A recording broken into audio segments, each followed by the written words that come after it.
Hello दोस्तों, नमस्कार। आपका स्वागत है हमारे यूट्यूब चैनल पे। तो चलिए स्टार्ट करेंगे स्ट्रेटजी जीके के पहले क्वेश्चन से।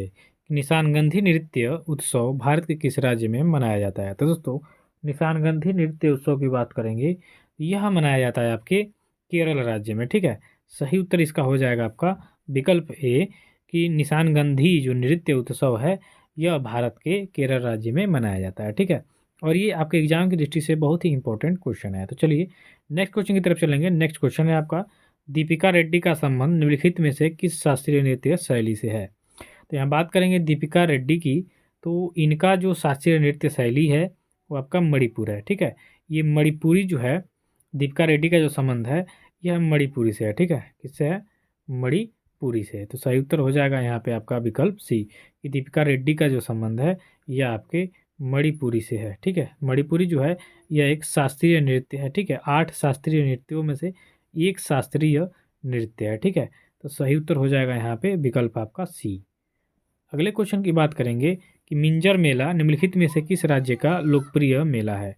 तो दोस्तों, मिंजर मेला की अगर जो हम बात करेंगे तो इसका राइट आंसर हो जाएगा आपका हिमाचल प्रदेश। ठीक है, कि जो मिंजर मेला है आपका, ठीक है, जो मिंजर मेला है आपका यह आपके हिमाचल प्रदेश से संबंधित है। ठीक है, ये हिमाचल जो प्रदेश है यहाँ पे मनाया जाता है मिंजर मेला। तो सही उत्तर हो जाएगा यहाँ पे आपका विकल्प बी। ठीक है, चलिए कार्यक्रम के अगले कड़ी में अगला क्वेश्चन देखिए कि असम में काटी बिहू पर्व को, ठीक है, यहाँ पे क्वेश्चन मार्क खाली स्थान है, कि पेड़ पौधे के समान दीप जलाकर मनाया जाता है। यानी असम में जो काटी बिहू पर्व मनाया जाता है वह किस पेड़ पौधे के सामने दीपक जला के मनाया जाता है? अब ये आपके एग्ज़ाम से होगा काफ़ी इम्पोर्टेंट। ठीक है, आपके एग्ज़ाम के लिए। तो अगर जो हम बात करेंगे कि असम में, अब यहाँ पे समझिए कि काटी बिहू दे दे, काटी बिहू तो ये मनाया जाता है आपके असम राज्य में। ठीक है, और जो एक काटी बिहू पर्व मनाया जाता है यह मनाया जाता है आपके तुलसी जी का जो पौधा है, ठीक है, इसके सामने दीप जला के। ठीक है, सही उत्तर क्या होगा यहाँ पे आपका विकल्प डी होगा, कि असम में काटी बिहू जो पर्व है यह तुलसी जी का जो पौधा है इसके सामने दीप जलाकर मनाया जाता है। तो राइट आंसर यहाँ हो जाएगा आपका विकल्प डी। चलिए अगला क्वेश्चन देखेंगे दोस्तों, कि निम्न में से, ठीक है, निम्न में से किस राज्य में हर वर्ष इको रिट्रीट महोत्सव आयोजित किया जाता है? ये भी आपके एग्जाम की दृष्टि से काफ़ी ज़्यादा इंपॉर्टेंट क्वेश्चन है। तो निम्न में से किस राज्य में हर वर्ष इको रिट्रीट महोत्सव का आयोजन किया जाता है? तो यह आपका राज्य है आपका उड़ीसा। ठीक है, कौन सा राज्य है? उड़ीसा। ठीक है, सही उत्तर हो जाएगा यहाँ पे आपका विकल्प डी। अगला क्वेश्चन है कि भारतीय संविधान के अनुसार राष्ट्रपति अपना त्यागपत्र किसे सौंपता है? तो दोस्तों बात करेंगे भारतीय संविधान के अनुसार राष्ट्रपति अपना त्यागपत्र किसे सौंपता है, तो इसका अगर जो राइट आंसर देखा जाए तो हो जाएगा आपका भारत के उपराष्ट्रपति। ठीक है, जो भारतीय संविधान के अनुसार राष्ट्रपति अपना त्यागपत्र भारत के उपराष्ट्रपति को जो वर्तमान रहते हैं इनको दिया जाता है, देते हैं। ठीक है, तो सही उत्तर हो जाएगा यहाँ पे आपका विकल्प सी, कि जो भारतीय संविधान के अनुसार राष्ट्रपति अपना त्यागपत्र देते हैं वह उपराष्ट्रपति को देते हैं। ठीक है, चलिए आगे बढ़ेंगे। आगे क्वेश्चन में कि निम्न में से कौन सा राज्य राज्यसभा में सदस्यों की अधिकतम संख्या भेजता है? ये भी आपके एग्जाम की दृष्टि से देखें तो काफ़ी ज़्यादा इंपॉर्टेंट क्वेश्चन है, कि निम्न में से कौन सा राज्य राज्यसभा में सदस्यों की अधिकतम संख्या भेजता है? तो इसका राइट आंसर हो जाएगा आपका उत्तर प्रदेश। ठीक है, उत्तर प्रदेश में सर्वाधिक राज्यसभा सीटें हैं, लगभग 31 हैं। ठीक है, देखिए विधान परिषद की 100 सीटें हैं, 402 सीटें आपकी हो जाएंगी, दो तीन विधानसभा की, 100 हो जाएगा विधान परिषद की, और 80 हो जाएगा आपका लोकसभा की। ठीक है, ये उत्तर प्रदेश में सर्वाधिक सभी संख्या है, विधान परिषद की भी अधिक सीटें हैं, विधानसभा की भी अधिक सीटें हैं, लोकसभा की भी अधिक सीटें हैं, और सीटें हैं आपके राज्यसभा की। ठीक है, सर्वाधिक। तो ये राइट आंसर हो जाएगा, और ये चारों चीज़ याद रख लीजिएगा। ठीक है, चारों चीज़, 100 आपकी विधान परिषद सीट है, 402 से 403 आपकी विधानसभा की सीट है, 80 आपकी लोकसभा सीट है, और 31 आपकी राज्यसभा की सीट है। ठीक है, चलिए आगे बढ़ेंगे कार्यक्रम में। आगे क्वेश्चन में कि विधान परिषद की सदस्यता के लिए न्यूनतम आयु सीमा क्या है? तो दोस्तों विधान परिषद की यहाँ पे बात करेंगे, कि जो विधान परिषद जैसे कि हम उत्तर प्रदेश की बात करेंगे तो यहाँ का द्विसदनात्मक है। ठीक है, द्विसदनात्मक। ठीक है, द्विसदनात्मक मतलब यहाँ पे आपका एक विधानसभा है, ठीक है, और एक आपका विधान परिषद है। सभी राज्यों में नहीं है, लगभग 5 6 राज्यों में है ऐसा, और एक विधान परिषद है आपका।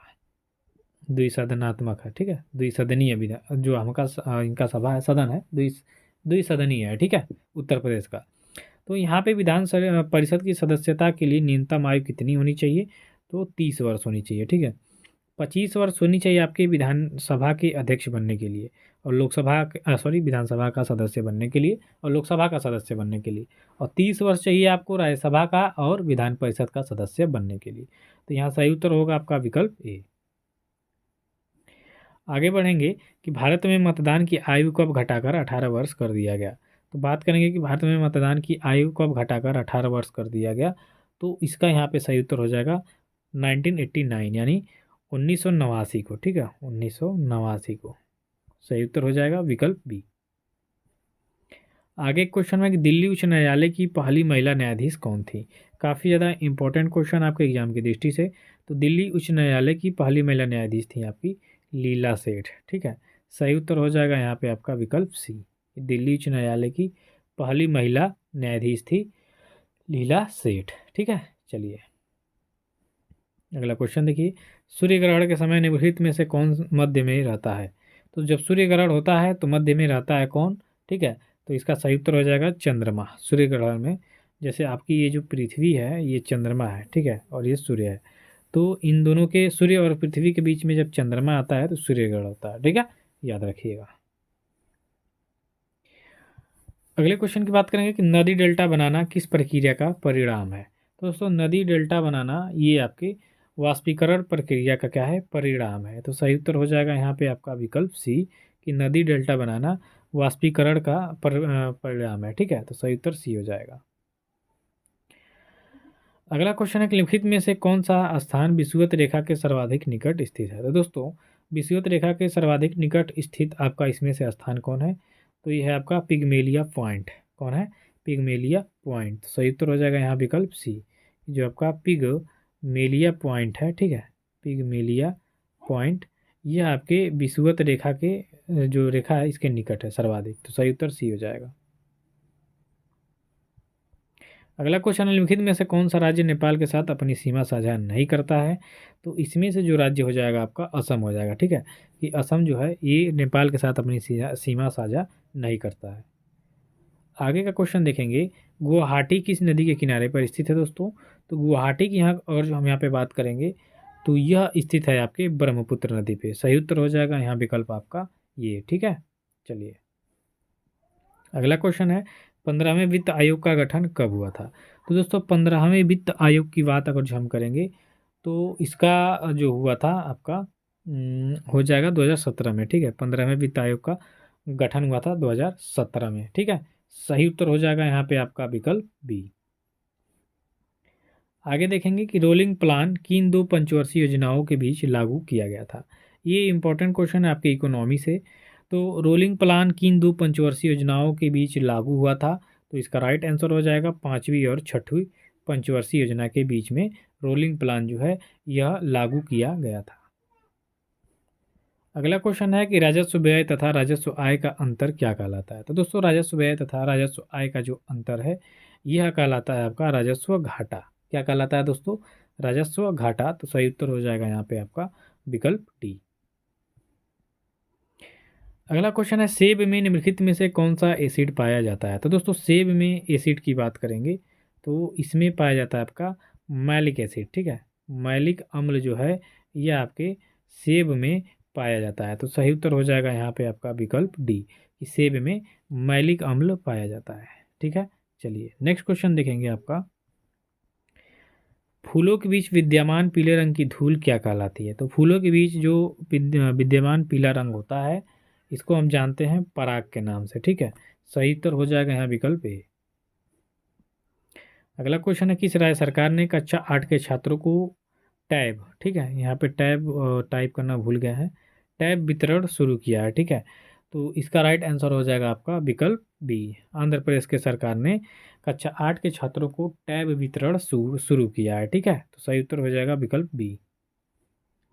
अगला क्वेश्चन है तेलंगाना के वर्तमान मुख्यमंत्री कौन है। तो दोस्तों तेलंगाना के वर्तमान मुख्यमंत्री की बात करेंगे तो है आपके रेवंत रेड्डी। सही उत्तर हो जाएगा यहाँ विकल्प आपका सी। अगला क्वेश्चन है, अल्पसंख्यक अधिकार दिवस किस तिथि को मनाया जाता है? तो अल्पसंख्यक अधिकार दिवस की यहाँ पे अगर जो हम बात करेंगे तो ये मनाया जाता है आपका 18 दिसंबर को। सही उत्तर डी हो जाएगा। अगला क्वेश्चन है, दुनिया का सबसे बड़ा अफीम उत्पादक देश हाल ही में कौन बना है? तो दुनिया का सबसे बड़ा अफीम उत्पादक देश हाल ही में म्यांमार बना है। तो सही उत्तर डी हो जाएगा यहाँ पे आपका। नेक्स्ट क्वेश्चन देखेंगे, हाल ही में किस बैंक द्वारा नारी शक्ति बचत खाता को लॉन्च किया गया है? तो इसका राइट आंसर हो जाएगा आपका विकल्प ए, बैंक ऑफ इंडिया के द्वारा। ठीक है, कि हाल ही में जो है नारी शक्ति बचत खाता को लॉन्च किया गया है बैंक ऑफ इंडिया के द्वारा।